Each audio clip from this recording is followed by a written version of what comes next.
नमस्कार। आज हम एक बहुत ही दिलचस्प किताब रीवायर योर एंग्शियस ब्रेन के कुछ खास आइडियाज पर गौर कर रहे हैं। हाँ, ये किताब असल में काफी गहराई में जाती है कि एंजाइटी मतलब चिंता हमारे दिमाग में आखिर बनती कैसे है। और इससे निपटने के लिए साइंस क्या कहता है, कौन से तरीके हो सकते हैं। बिल्कुल। तो चलिए आज यही समझने की कोशिश करते हैं कि दिमाग में ये चिंता का पूरा खेल चलता कैसे है। हम्म। किताब का एक जो बड़ा आइडिया है वो ये कि चिंता महसूस करने के ना दिमाग में आप कह सकते हैं दो मेन रास्ते होते हैं। हाँ, दो मुख्य पाथवेज। और ये समझना मतलब एक बहुत अच्छा पहला कदम है कि किसी की चिंता ज्यादातर किस रास्ते से आ रही है। बिल्कुल सही कहा। हाँ, तो ये दो रास्ते कौन से हैं?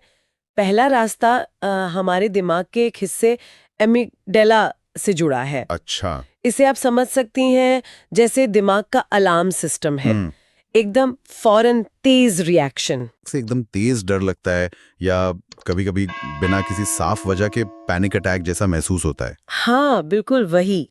वो एमिगडाला वाला रास्ता है। हाँ। ये वो रास्ता है जो जैसे ही कोई खतरा महसूस होता है फौरन एक्टिव हो जाता है, ज्यादा सोचने समझने का मौका नहीं देता। राइट। ये हमारी बचाव की प्रणाली का हिस्सा है एक तरह से। ओके। और दूसरा रास्ता? और दूसरा रास्ता है कॉर्टेक्स का।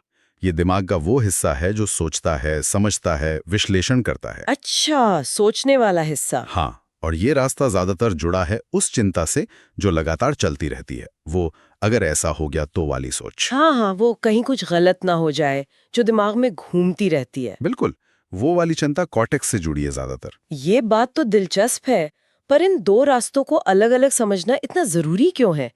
मतलब चिंता तो चिंता है, रास्ता जानने से क्या फर्क पड़ेगा? देखिए, फर्क इसलिए पड़ता है, और ये किताब बहुत अच्छे से समझाती है कि दोनों तरह की चिंता को संभालने के तरीके अलग हैं। अच्छा। हाँ, अगर चिंता एमिगडाला वाली है, यानी वो तेज अचानक वाला डर, तो उसे आप लॉजिक से, तर्कों से शांत नहीं कर सकते उस मोमेंट में।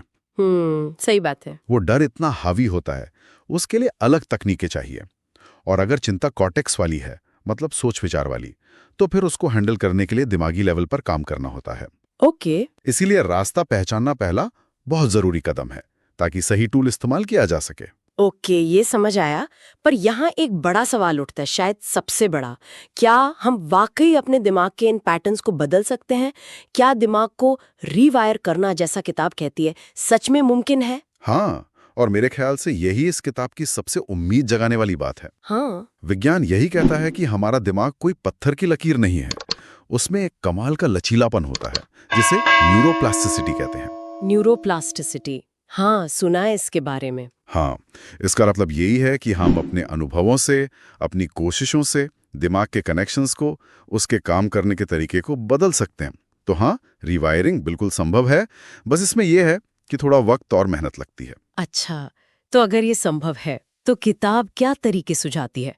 मान लीजिए किसी की चिंता ज्यादातर एमिगडाला वाली है, वो अचानक वाला डर, तो उसके लिए क्या किया जा सकता है? देखिए, उस स्थिति में किताब ऐसी टेक्निक्स पर जोर देती है जो बॉडी और इमोशंस को डायरेक्ट शांत करें, तर्क से ज्यादा एहसास पर काम करें। जैसे? जैसे कि माइंडफुलनेस मेडिटेशन, मतलब ध्यान लगाना, गहरी और धीमी सांस लेने की प्रैक्टिस, डीप ब्रीदिंग जिसे कहते हैं। हम्म। एक और अच्छी टेक्निक है बॉडी स्कैन, जिसमें आप ध्यान से अपने शरीर के हर हिस्से को महसूस करते हैं बिना जज किए।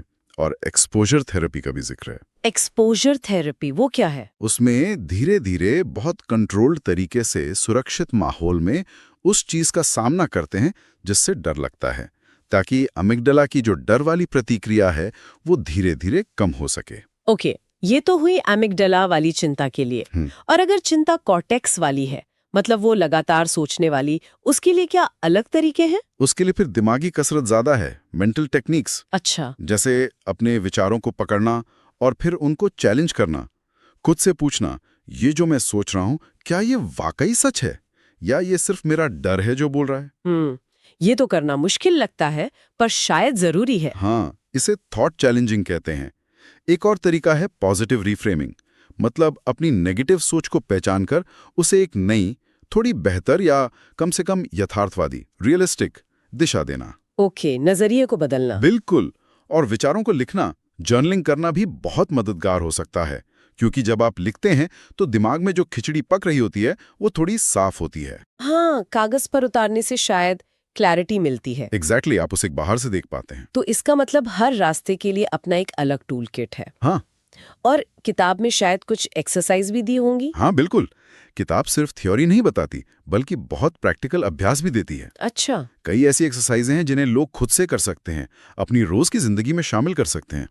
और असल में यही अभ्यास रीवायरिंग में मदद करते हैं।